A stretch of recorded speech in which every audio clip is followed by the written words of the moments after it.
The first thing we want to know when doing a Paladin in Mr. Pandaria Classic is what race do we want to play? Now, of course, you may already have chosen your race, and that's absolutely fine. But if you are a new player, then if you're going Alliance, it's going to be human. We have a mace specialization and sword specialization, meaning if you are going protection or retribution at any point, then you're going to need about 300 or 1% less expertise. We also get our reputations faster because of the diplomacy racial, and we get some extra spirit, which is great for holy paladins through the human spirit. We also gain access to the Will to Survive buff, which removes all stuns, similar to a PvP trinket. So if you ever were going to be doing that, then it's very, very useful. If you're going Horde, of course, there's not as many options. It's pretty much going to be between Blood Elf or Tauren. Taurens have War Stomp, which is an AoE stun and can obviously interrupt your enemies. Really useful in PvP as well. We also get Endurance for extra health and extra nature resistance. And if you are going Herbalism, which I wouldn't recommend, but you do gather herbs faster through cultivation. Blood Elves, however, gain Arcane Torrent, which is good for gaining mana back, and it's an area of effect silence. So really, really useful in situations where you need to be interrupting, like in dungeons. If you had to ask me which one to go for as Horde, I would probably say Blood Elf, which I think most people are going to be doing anyway.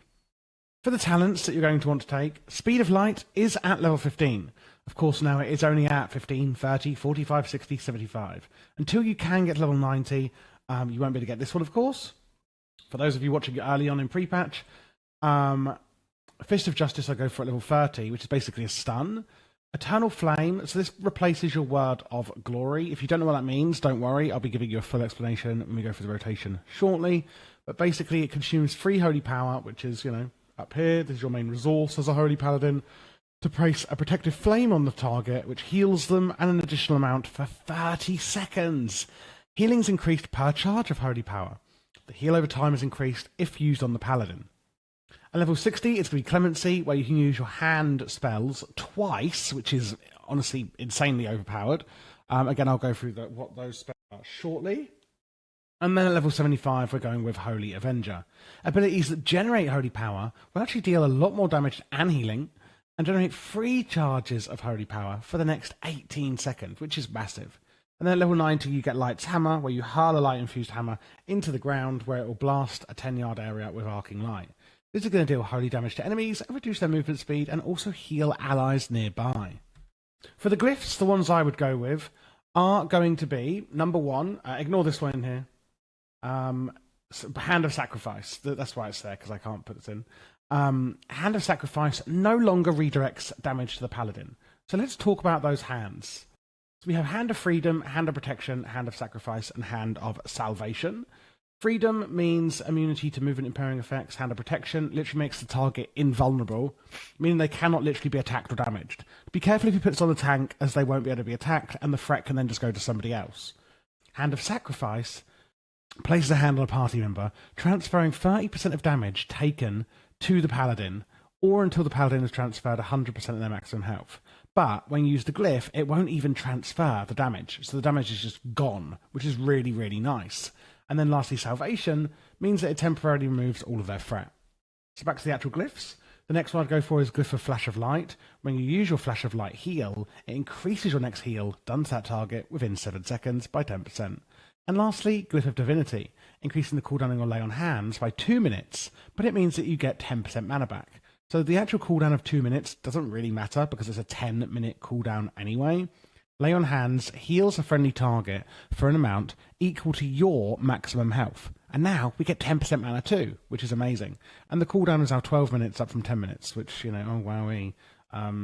You'd only be using this once per fight anyway, so the cooldown doesn't even really matter. For Mr. Pandaria Classic, I'm teaming up with Zygor to give you 20% off with code Javier. Zygor gives you the fastest and most efficient leveling experience. As you can see here, looking at killing snow leopards, I can even click all the different waypoint coordinates to see the fastest way to get to the different areas they may be in. It can also look at flight paths and show me which ways to go, including all of the different travel options. And when choosing quest rewards, it can even tell me which is the best upgrade for me. And this will be even spec dependent. I can click on the gloves, complete the quest, And then it will even tell me to equip them and shows me how much attributes and stats I will gain by equipping these items. Maybe even talents. I can use the talent advisor with Zygor, simply clicking that I want to be an Affliction Warlock, and it's going to configure it automatically to show me the best leveling build for Affliction for me. The fun doesn't stop there, though, because it's available for SOD, Classic, Retail, Leveling. I can choose zones I want to go into, and it'll tell me how to get there and do all of the leveling in that zone, even if you're going back to old zones that you've leveled out of. Dungeons, dailies, events, reputation, gold-making, professions, pets and mounts, and achievements. You can use as little or as much as you like. And don't forget, you can get 20% off with code Javier and battle past everyone at lightning speed in Mr. Pandaria Classic. Next, of course, for the actual rotation. The first thing you're going to want to do is put your beacon on somebody. Well, actually, the first thing you want to do is put your Seal of Insight on, and then put a beacon on somebody. So down here on the left, you can see I've got seals, and I'm going to go with Seal of Insight. Basically, it means that you do extra 5% healing, and your melee attacks have a chance to heal you and restore 6% of base mana when striking a target outside of an arena or battleground, so at all times in PvE. So you are going to be in melee as a Paladin healer. We use something called Crusader Strike to actually grant charges of our holy power, which is up here. So we have a mana, but also, up to 5 holy power. Now, you can only use up to 3 holy power at a time, but we can store 5. Crusader Strike is one of the ways of doing this, and it applies the Weakened Blows effect, meaning that we reduce physical damage dealt by that target by 10%. But anyway, that's not a high priority. The highest priority is putting your Beacon of Light on somebody. The target becomes a Beacon of Light to all party and raid members. Only one beacon can be up at a time. Basically, whenever you use, say, Holy Light, it will also heal the beaconed person for the amount healed. Your Holy Radiance, Light of Dawn, Light's Hammer, and Holy Prism will heal for 15% of the amount healed. All other heals will heal for 50% of the amount healed. So TLDR, depending on which spell you use, you'll be healing the beaconed person for a large or smaller amount. Who are you using this on? The tank. And that's pretty much it. Now, the next thing is, we're going to be using Holy Power. So if you're maxed out on Holy Power, I would recommend that you use Eternal Flame. So if you have 5 Holy Power, use Eternal Flame. And we spoke about this when we were doing the talents. This is a big heal that we can use on people, and it will then also heal them over 30 seconds, which is a long time. Next up, we're going to use Holy Shock. Blast the target with Holy Energy, causing damage to an enemy or healing to an ally, and granting a charge of Holy Power.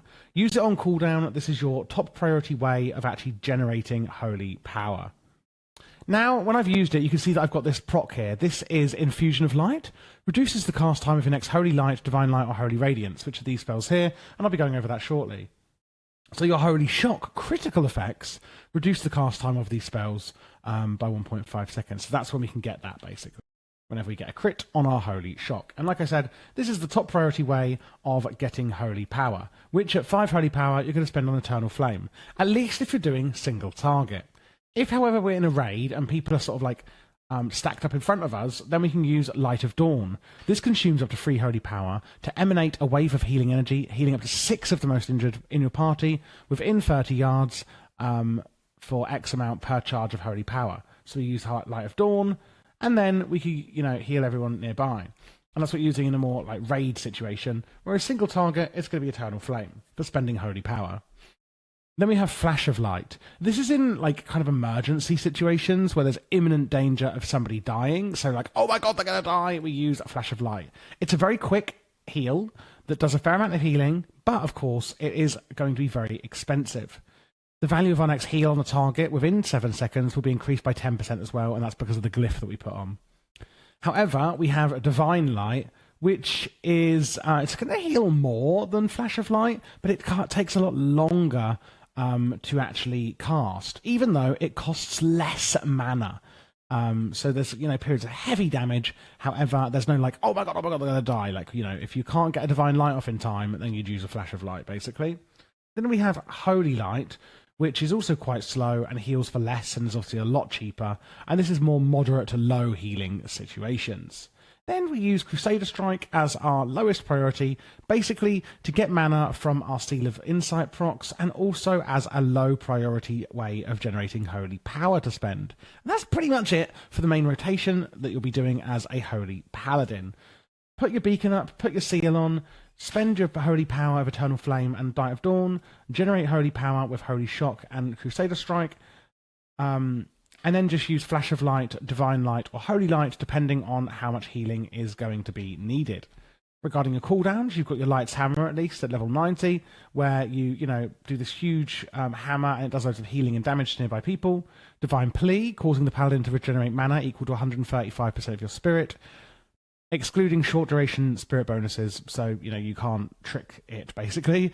The total mana gained will be never less than 12% of the caster's maximum mana. We've spoke about Lay on Hands. We also have Divine Favour, increasing your spell casting haste by 20% and crit chance by 20%. My favourite one is Holy Avenger.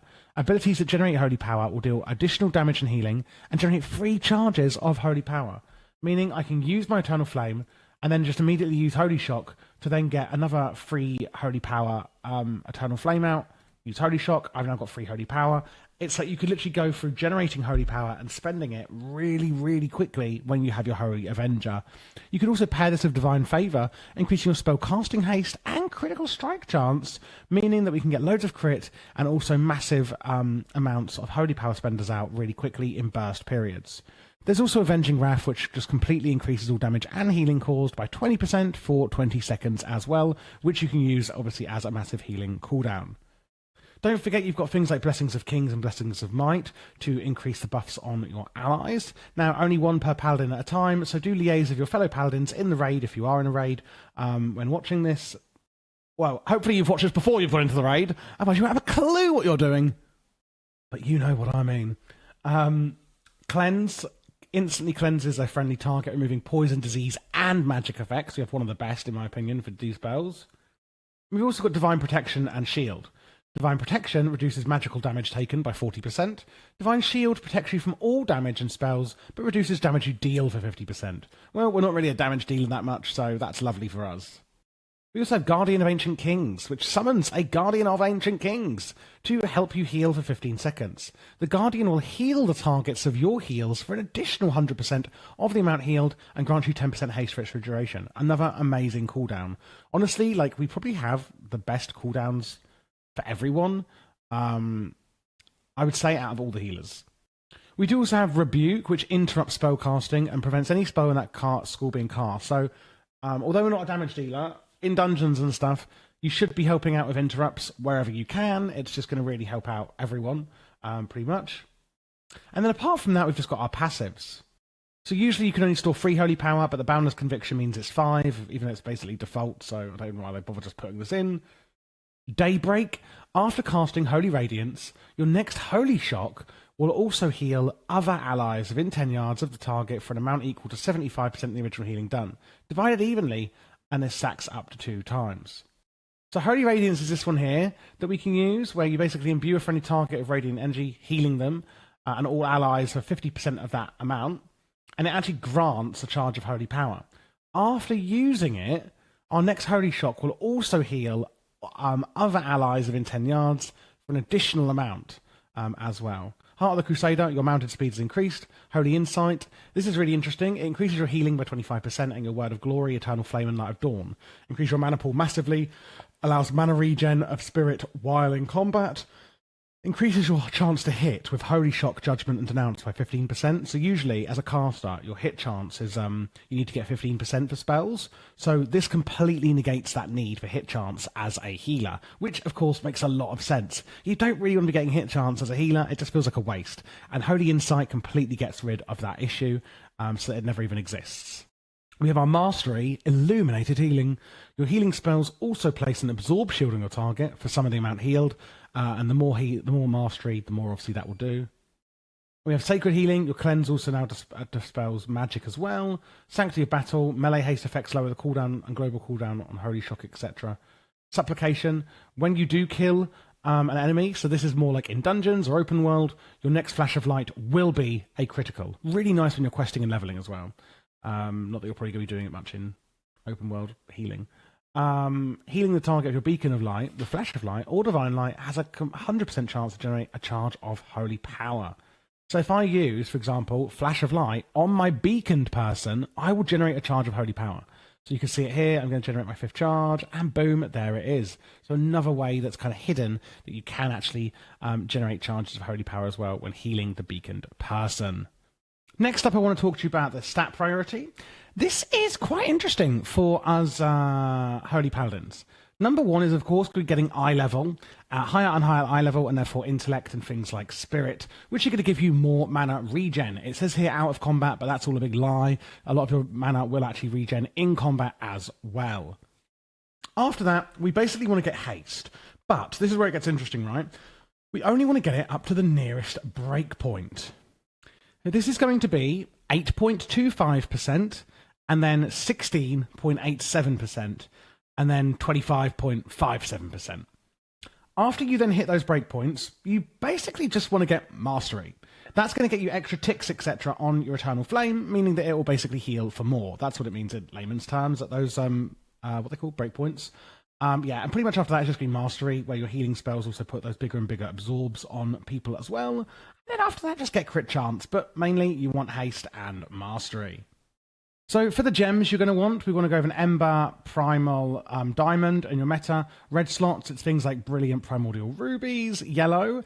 Basically what we want here is, what I'm saying is, if your socket bonus isn't giving you 60 intellect, or 120 spirit or haste, near to that break cap.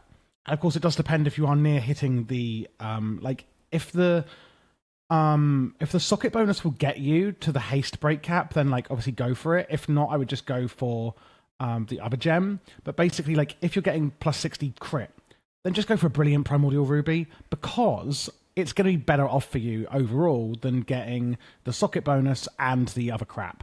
Whereas if you get, if it is 60 intellect or 120 spirit or haste, then get a Reckless Vermilion Onyx. Same thing on the blue slots, just go for a red one, unless it is one of these or more. So it could be more than 60 intellect, obviously, at later stages in the expansion. Otherwise, just go for one of these. These are the enchants you should get. I'll let you just pause the video and have a look through down here. The only extra things I should mention is things like where it says tailoring. That means you have to be a tailor to get this. Living Steel Belt Buckle, everyone can get on their belt. And blacksmiths can add sockets to the gloves and braces, etc. So moving on from that, let's talk about professions then. Well, this is what they all offer. It's pretty much the same across all of them, adding about 320 intellect, so it's completely up to you which ones you pick out of the ones you see here. But I would really recommend at least having two of, well, not at least, I would recommend having two of the ones you see here. And there we go, guys. That is everything you need to know to play Holy Paladin in MoP Classic. I hope it was really helpful for you. If you want to get Zygor, then the link is down below with 20% off with code Javier. Don't forget even. Don't forget. And it is, honestly, it's one of the best add-ons I think I've ever bought in my life, or even used in my life. So I would really recommend it. And if you would like to support the channel, you can do that via Patreon down in the description. I have LVI profiles and things like that. And obviously, yeah, it really helps support the channel. If you're looking for other specs, then check out the playlist you now see on screen.